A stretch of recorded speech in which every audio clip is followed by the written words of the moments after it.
Hello and welcome to Access Asia. I'm Yuka Royer. Coming up in this show. With record turnout, voters in Thailand gave a stunning victory to the progressive opposition. But are Thailand's military-backed rulers ready to let go of power? Southeast Asian Games have wrapped up after 2 weeks filled with drama and at sporting venues across Cambodia. Bollywood fans in Bangladesh rejoice as the first Indian film in half a century hits the big screen. So could Pathan be a game changer for the country's flagging cinema industry? Turnout in Thailand's general elections on May the 14th rose above 75%, the highest on record. Driven by young voters, the Progressive Move Forward Party came out on top, as Thais delivered a stunning rebuke to the military-backed government that has been in power for nearly a decade. Its young leader, Pita Limjaroenrat, says he's ready to be the next Prime Minister, although he still faces obstacles. Camille Knight has more. A new progressive force in the landscape of Thai politics. Pita Limjaroenrat has led his party to victory in the lower house of parliament. Now he says he's ready for the top job. People of Thailand have already spoken their wish, and I am ready to be the Prime Minister for all, whether you agree with me or you disagree with me. The 42-year-old has built a large support base among young Thais, often from urban areas, who are fed up with pro-military conservative leadership.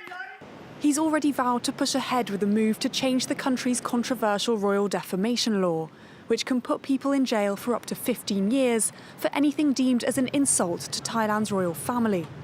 His other promises include promoting small businesses, curbing monopolies, and ending military conscription. Limjaroenrat spent time in New Zealand as a teenager before studying in Bangkok and then at Harvard in the US. He's also a businessman and was only 25 when his father died, forcing him to return to Thailand to take over the family's struggling agriculture company.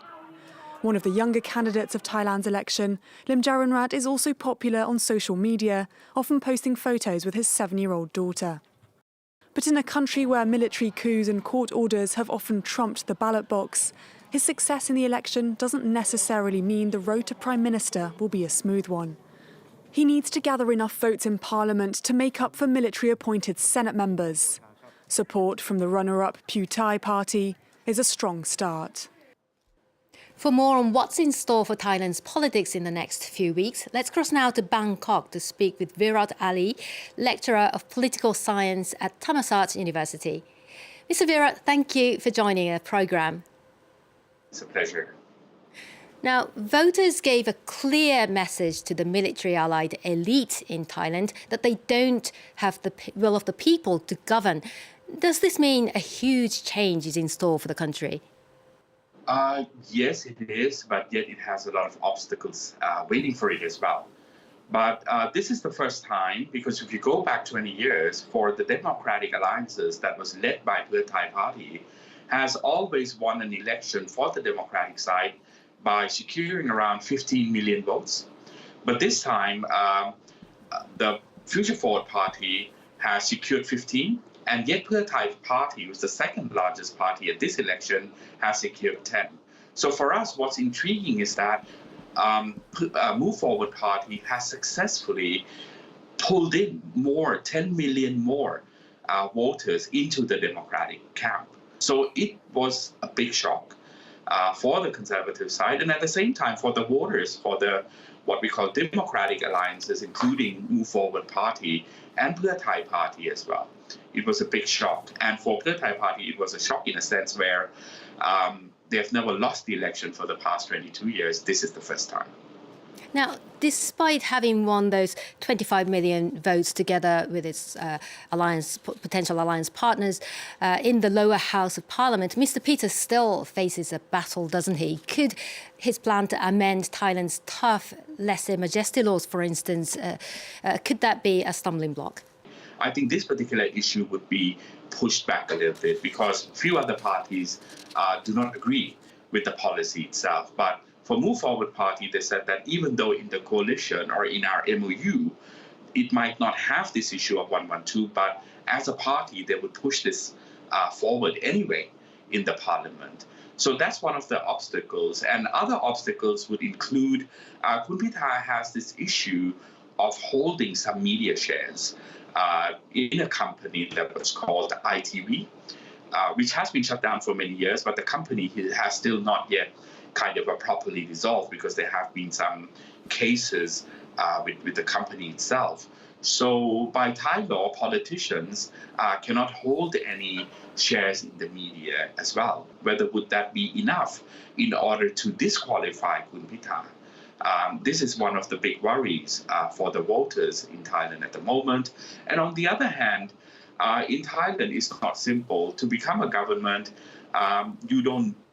by this constitution, you need to be able to have the majority vote of not only the lower house, but you have to add in the senators or the upper houses, which is another 270, into the voting system as well. Now, Thailand's judiciary disbanded Move Forward's predecessor, then called the Future Forward, for a funding violation and banned its leaders from politics for a decade. What do you think could happen between now and the summer? I mean, you mentioned the potential obstacles right now, but given Thailand's long history of military coup, could a new government be expected to be sworn in a smooth manner? I hope so, but as I said, people are quite worried as well.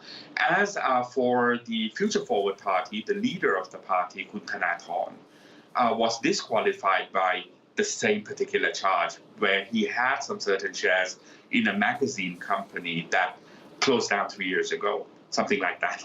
And he was disqualified, and they led to what we call the disqualification of the Future Forward Party. People are worried that before a coup, they might try these type of strategies. Virot Ali, thank you so much for your insights. Now, the biennial Southeastern Asian Games, or SEA Games, wrapped up after nearly 2 weeks of sport. Participants from 11 countries competed in classics such as athletics, tennis and football, as well as in more unconventional games such as jet ski, billiards and Chan-ocha. Vietnam came out on top with 359 medals, while host country Cambodia finished fourth. James Lucina takes a look back at the drama-filled 32nd edition of the big event. As Phnom Penh's new stadium lit up, it was time for action at the Southeast Asian Games. Always highly anticipated, the 100-metre sprint races saw Thailand's Sorat Dabing clock 10:37 seconds, while Veronica Shanti Pereira covered the ground for Singapore in 11:41. But it was the longer races that would lead to the most memorable moments on track. After winning gold in the 1500-metre race, a last-minute schedule change saw Nguyen Thion return to the start line for the 3000-metre steeplechase, as the Vietnamese star stunned contestants and crowds, finishing first again less than 20 minutes later. And the most heartwarming moment was this, a lesson on determination. Bu Sam Nang has become a sensation after refusing to let her subpar performance and the torrential rain prevent her from completing the 5,000-metre race. I could have abandoned, but I have a duty to represent my country. And my supporters, both Cambodian and foreigners, were all cheering, even though I was losing. Meanwhile, it was redemption time for the Philippines basketball team. After their 13-title streak was snapped last time round, Gilas Pilipinas dominated the home side in the final to win 80-69 and reclaim their crown. A more bitter game of football though. Indonesia thought they'd won the title when the referee had only called for a throw-in. Thailand equalised 2-2 and pushed the game into extra time as tension rose. But Indonesia struck back and a mass brawl saw 4 red cards handed out. With Thailand down to just 8 players, Indonesia easily extended their lead 5-2 and won the gold medal as Thailand's Football Association apologised for the players' behaviour. Overall, it was Singapore's Kwat Wen who was named Best Athletes of the Games after excelling in the swimming with 6 gold medals and 2 silver. Vietnam, though, topped the medal tally with a total of 359 medals, including 136 golds. They'll remain champions at least until the next Games, set to take place in Thailand in 2025. In a move to save Bangladesh's cinemas, its government has lifted a ban that has been in place for half a century on foreign films in theatres. Fans have flocked to see Pathan on the big screens, a potential boom for cinemas with 10 foreign films allowed per year, but a tough pill to swallow for local filmmakers. Antonia Carrigan has the story. It's a big moment for the fans. After 50 years of cultural protectionism, Bollywood has returned to Bangladeshi screens. We're big Shah Rukh Khan fans. For the first time, I watched Shah Rukh Khan on a big screen. Starring the so-called Badshah of Bollywood, the spy blockbuster Pathan broke multiple box office records on its release in India, including being the first original Hindi film to net over $50 million domestically. The ban on foreign films was in place originally to protect the lower-budget homegrown film industry from competition with Bollywood. But Bangladeshi films don't draw the necessary crowds, and 1,000 cinemas have shut up shop across the country in the last 20 years. The Bangladeshi government tried to lift the ban once before in 2015, but protests from Bangladeshi filmmakers forced a U-turn. The release of Pathan has left them feeling betrayed. Now that Pathan is being released in the country, how can my $100,000 to $300,000 film compete with a film with a budget of $30 million? Policy will make to local cinemas and filmmakers, as many Bangladeshis have been watching these films on streaming platforms anyway. That's all for this edition of Access Asia. You can also catch all our previous episodes on the France 24 website. For now, please do stay tuned for more news from around the world.